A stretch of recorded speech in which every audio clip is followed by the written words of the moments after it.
Well, hello everyone, ladies and gentlemen, boys and girls, monkeys and squirrels. Welcome to another episode of Uncomfortable. And if you're wondering why I have come at you with such hilarity and silliness, that is because the title of tonight is humor, and does it have a place in the church? I am joined as usual by my buddy Kirk. Hello. And we have a special guest named Mr. Toby. Hi, Vince. Hi, Kirk. That's the name he gets tonight, Mr. Toby. Toby, so glad to have you. You know, some of you may know that Toby and I have recorded some lives and some other podcasting in the past. It's so great to have him back with us tonight. And it's kind of fun to have a lighthearted topic to discuss tonight, such as, does humor have any place in the body of Christ? Now, Vince, you and I are Bible school.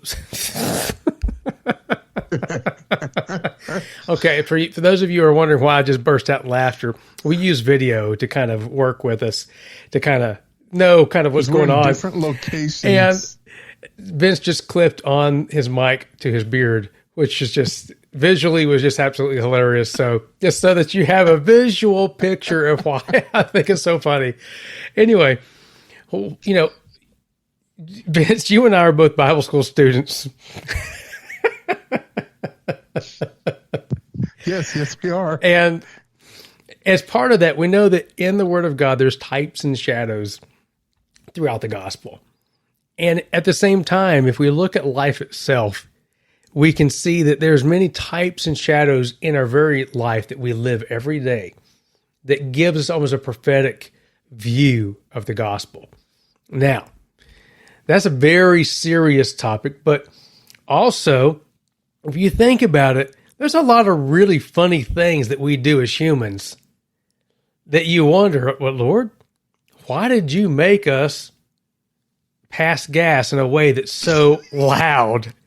You know, why is it that women pretend like they don't pass gas? You know, I mean, there's all kinds of crazy thoughts out there. That's just what it is. Now,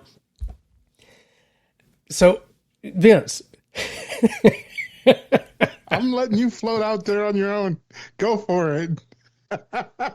What have I gotten into? Sorry, Toby. Oh, my goodness. You know, but, you know, this is just a topic that's just fully loaded and ready to explode. And we have several Christian that's what comedians. You go with after talking about Oh, my goodness. Oh, my goodness. I was not even thinking about that. Wow. Cut, take two. Yeah. Oh, Sorry, my. Toby. Oh, my. Oh, you guys are so. That up. Thank you guys for allowing me to join today. This is not the usual podcast that I join, but I'm having a good time. Yeah, this is definitely not the normal one. Does laughter have? Well, you know, okay, let's segue. I don't know where you were going with that, Kirk, but let's segue over to what does the Word of God say about laughter? Well, I mean, the most obvious one that we all know about is laughter does good like a medicine. Absolutely. You know, it also we could also refer to the joy of the Lord as our strength, and with that, just to bring the difference in, joy does not mean happiness. Joy is a choice, the same way that love is a choice. Joy doesn't mean happiness, really? It does not, because you can be happy for a moment, but joy is something that is internal and it exists beyond that. You choose that on the daily, on the regular. Uh-oh. So, and it's something that, like, joy is something that gets buried so deep into you that even when you're going through hellacious circumstances, you have the ability to come out of that. You have the ability to listen to something funny and enjoy it, to crack up, have a good time, even smile when some of the worst stuff hits you in life. So, Kirk, you're very well aware, and Toby, you're probably not aware of this, but in the last 3 or 4 years, I've had like 9 people die in our family. So, and I'm not bringing it down. I promise you, we're not bringing this down. But so what we've had to find, though, is that humor has helped us to cope sometimes. Now, unfortunately, we have gone over to some dark humor on occasions. And I'll share this with everybody out there just so you know that it's okay to cross some lines that you normally would not cross when it comes to being humorous when in certain perspectives, like inside of your family, you may have inside jokes and things like that you can do that might not be okay in public. I would not advise telling some things as jokes that are inside jokes that work for your family from the pulpit if you're preaching. Your family wouldn't appreciate that. You may not want to do it at work too. I can think of some jokes that could become HR issues. So, public service announcement, even though you're using joy like a medicine, and it may be biblical, don't do certain things at work. You don't need to be taken to your HR department. Yeah, especially nowadays, they get cray cray. That everybody thinks is funny. They get that one person that's like, you got fired. Yes, I think you bring up a really good point about joy. One of the fruits of the Spirit is joy, and you think about the fruit. The fruit is an offshoot of what the roots are pulling in and what's in the core. So, you mentioned a lot of tragedy in your life. We've all got times that we've gone through some really tough stuff, and when we have the Holy Spirit inside of us, that joy can come out. It doesn't mean you have to be smiling all the time, right? It's okay to be sad, but joy. And I think there's an evangelistic piece to this as well. I don't know if you guys have talked about the really popular crowdfunded show, The Chosen, and understand it's loosely based on the Bible. But the thing I like about the portrayal of that is it shows Jesus interacting with his personal friends, his disciples, in a really human way. And I think about my life, guys, like up till probably almost age 40, I was a really serious person. And oh man, I kind of like so serious. This is a Bible thing, so I pulled the stick out of my ear. I'll say that. and I've lived say rear. We just don't use a rear. On it. But I decided I didn't want to live my life that way anymore. So comedy or laughing or being joyful, it's really increased my sphere of influence to a lot of people who really aren't believers, and some of them are my closest friends. Yeah. I think you hit on something really good, Toby, and that's the fact that people like being around joyful people. They like being around genuine people too. And so when you're going through something and you can still walk around and have that joy, it does make them curious. It does make them go, well, how are you able to do this? Really? Let me tell you. Let me tell you my story. Or, one of my favorite people to listen to, Christian comedians, is probably a guy by the name of Michael Jr. I don't know if you have heard of him or not, but he heard the name, is but I don't know him. Hilarious. He did a special over at Gateway Church here in the DFW area. Mm-hmm. And in that, one of the things he talked about is living your life with joy and humor and all that. And so he's talking about some things where outside of being on stage performing, where you can use comedy and you can use humor as a way to continually present the gospel and share the love of God with people without being what everybody expects you to stand up on a shoebox and start yelling and screaming, you're all going to hell. And if, and basically the way he kind of broke it down, I thought it was a really neat thing, because I pictured, instead of somebody getting up saying you're all going to hell, they get up and they do that, but they do it from a comedic standpoint, not from the bullhorn, like angry preacher, but have some comedian get up and say, you're all going to hell tomorrow at 3:52, and grab people's attention and just start saying random stupidity and And people start going, wait, what is this dude talking about?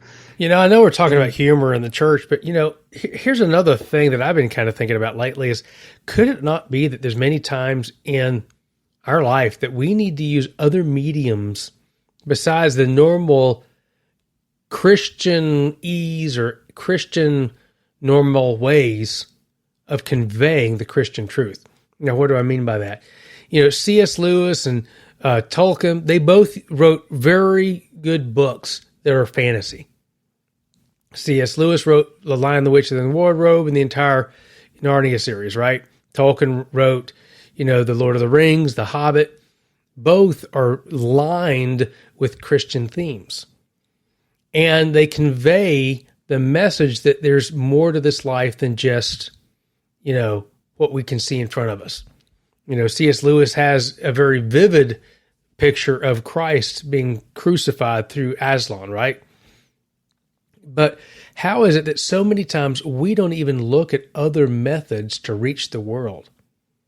But we try to take things from such a serious point of view that where we may miss the opportunity to bring healing to someone through laughter or humor or something else, or even being able to just to help them to let their guard down so they'll actually have a conversation with you about something that's really serious, such as their eternal soul.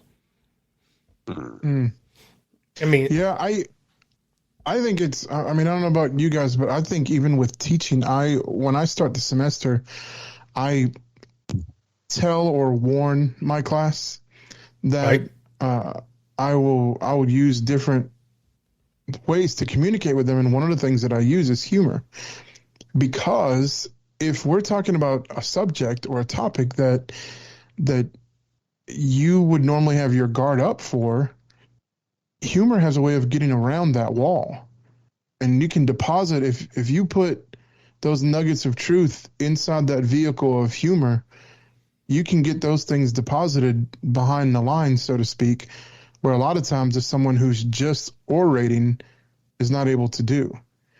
And not to say that what they're saying isn't true, and the truth, the absolute truth of the gospel can pierce through anything, but I believe that sometimes God gives us the capability and the wisdom to use different modes and methods.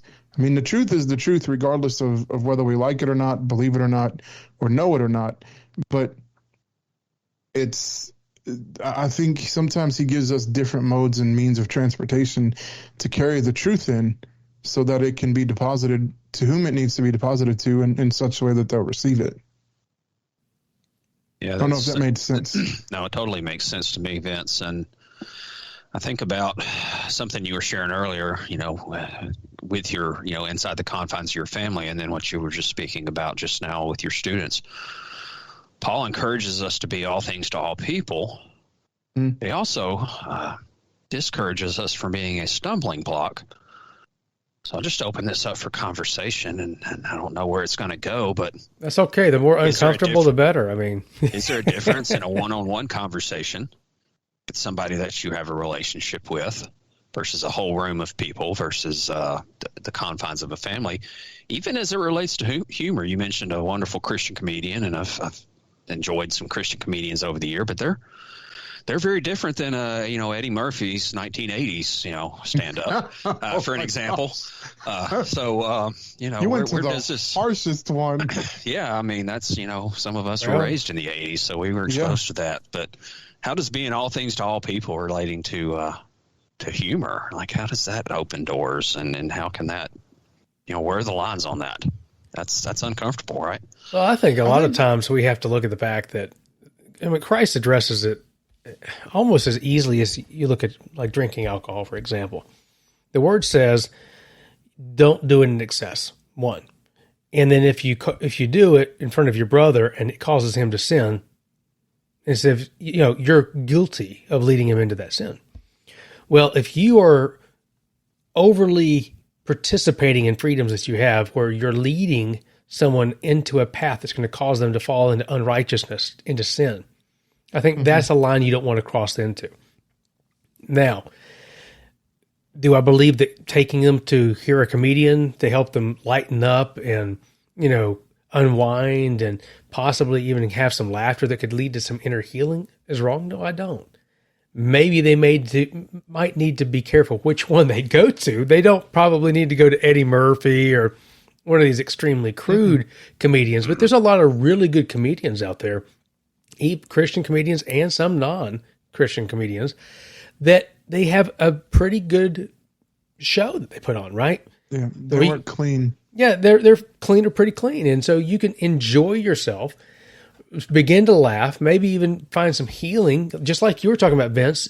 Through those really hard moments, you needed to laugh. Even when you didn't feel like laughing, you needed to laugh. You needed someone to break you out of that hardness of your heart, the hardness of life that was going on, something that would shake you to the point where you would just laugh anyway. Yeah. Oh, definitely. I think one of the best things we can do sometimes with people who are going through hard times is, obviously just being there and sitting there listening and things of that nature, but sometimes being just the comic relief, so to speak, and not being afraid to be that or even make yourself the butt of the joke. No, I'm not talking about self-deprecating and negative things. I mean, just on purpose between you and that friend who's going through a hard time, in order to help them break out of it for a moment. There's sometimes when people are going through hard stuff and you sit down with them and you can see it in their eyes. They're just blocked off to the world. They're just trapped in what they're looking at in their circumstances. But then you come out of left field, they're sitting there talking, you come out of left field with something silly or stupid and they just lose it. And you're like, it's the greatest feeling in the world because sometimes you can hear them laughing. And when you do, it's like something is breaking off of them. So, I mean, and I'm not talking about, I know we got to be careful because some of these people that were raised in the 80s and 90s that went to those revival places that had the laughter movements or whatever.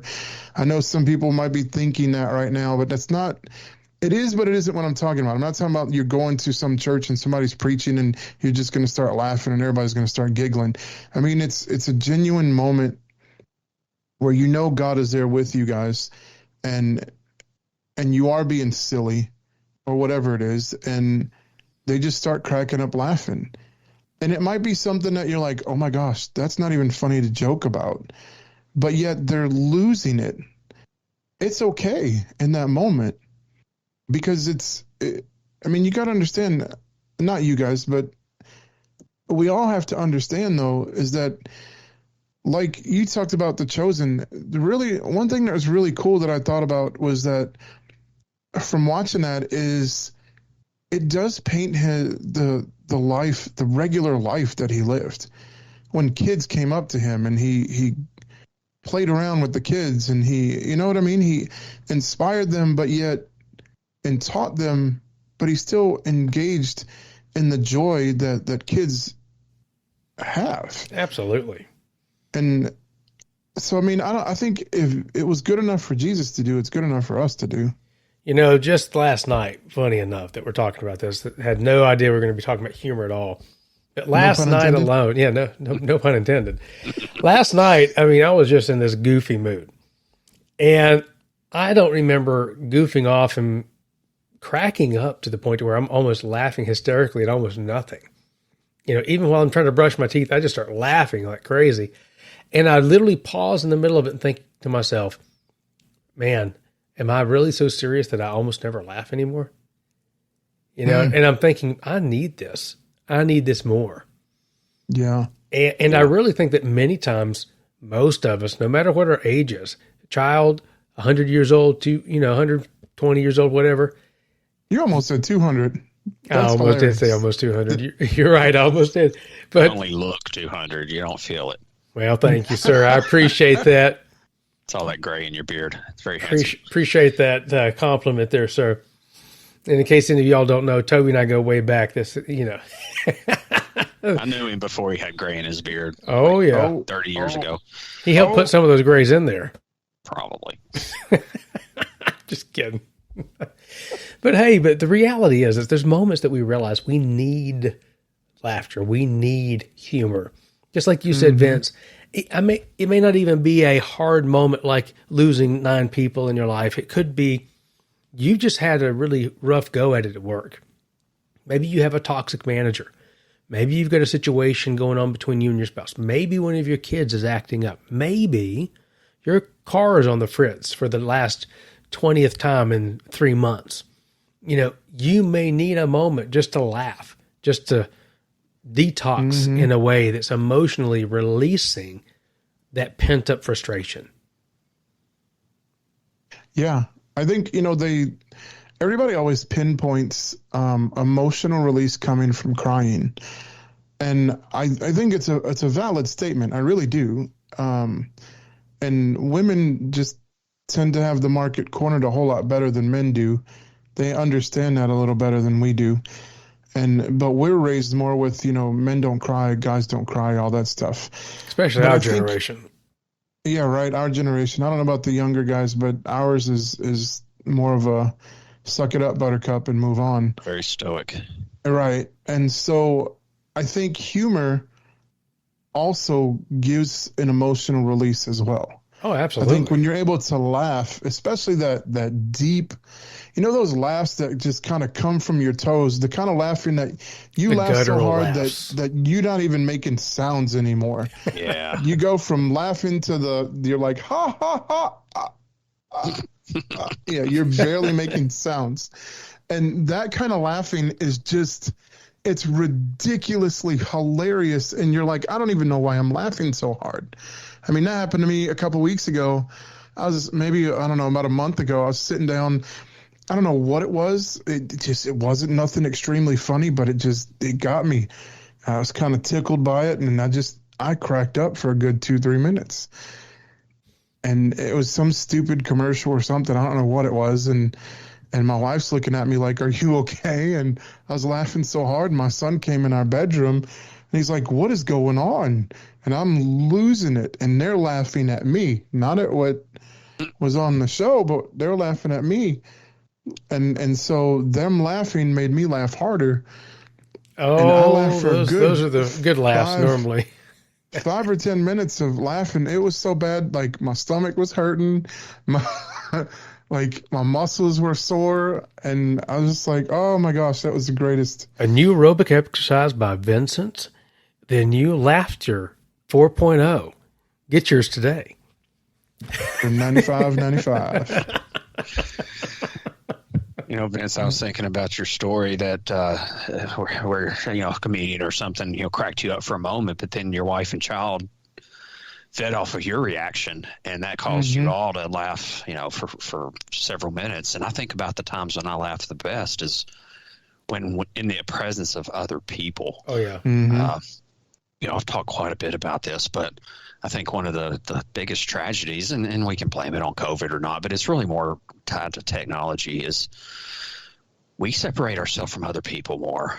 And Jesus, I think, intended for us to be God in the flesh while we were here on the earth. And that means being with other people physically in person. This technology we're using tonight's amazing, and it's a okay substitute. But the times I have laughed the most, and the times, quite frankly, I've made the most kingdom impact, have been in the presence with other people physically in person. Oh, absolutely. And I found that's very important to me, just from a physical, mental health standpoint. I grow spiritually, brothers. Iron sharpens iron. To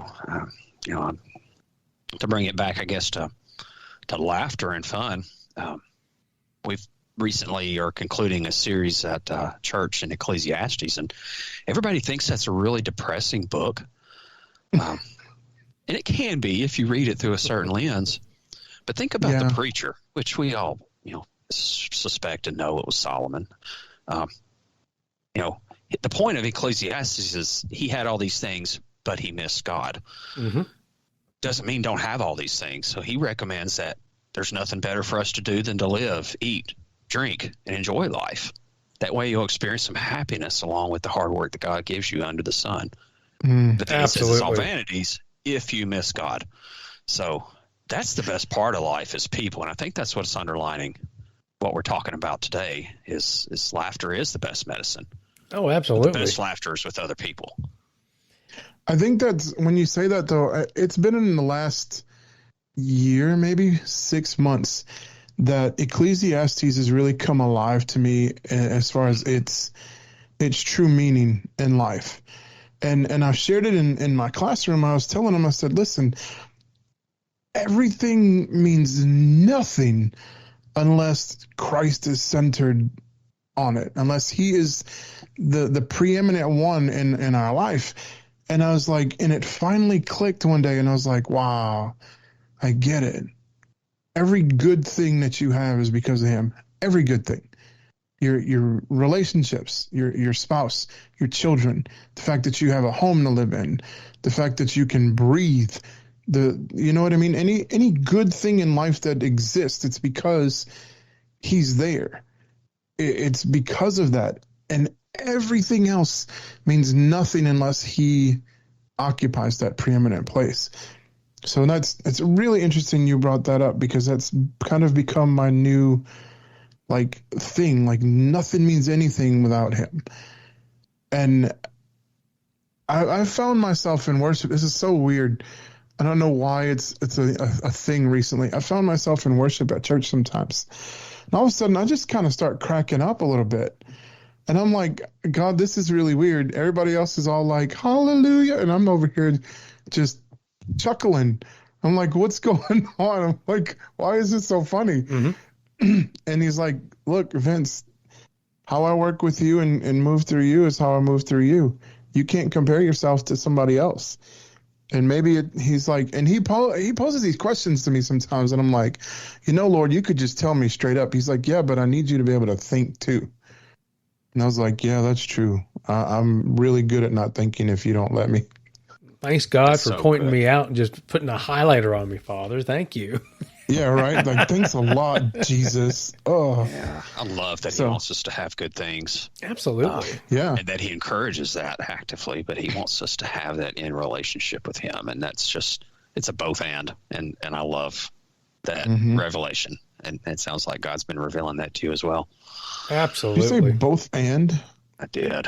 And both. So, okay, I'll tell you all a quick story. I know we're going to be closing out pretty soon here, but here's a quick story for you. Both and clicked it off for me. So when our youngest son, Nathaniel, was little, he'd look in the mirror. All kids look in the mirror, and you could tell that they're like figuring it out. Okay, I'm looking in the mirror, and that's me. And so my wife goes up to him. He might have been, I don't know, maybe a year and a half. I think he was 2 years old. And she's like, who's that in the mirror? Expecting him to say Nathaniel. And he goes, Bothaniel. And she's like, what? That's Bothaniel. And she's like, well, what do you mean? He's like, I'm Nathaniel. He's Nathaniel. It's Bothaniel, though. And so every time he saw him in the mirror, we got a kick out of it. So we're like, who's that in the mirror? He's like, Bothaniel. That's hilarious.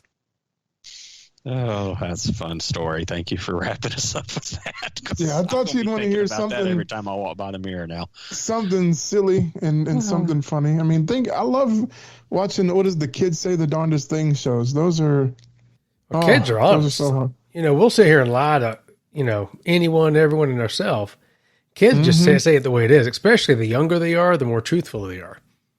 Yeah. Well, most of the time, Anyway, guys, we thank you for joining us again for another show of Uncomfortable. We are right here at the end of it. We thank you, Toby, for joining us for this show. We really enjoyed you being on the show with us today. If you would like to get in touch with either Vince or myself for prayer requests, or just to give us a line to tell us about a topic you'd like us to discuss, you can reach us at uncomfortable@mooseministries.org. You can also go to the Moose Ministries website, mooseministries.org, go to the contact page and contact us there. Also, if you'd like to support us, you can go to the gift page. Guys, God bless you. Have a wonderful day. See y'all later. Bye.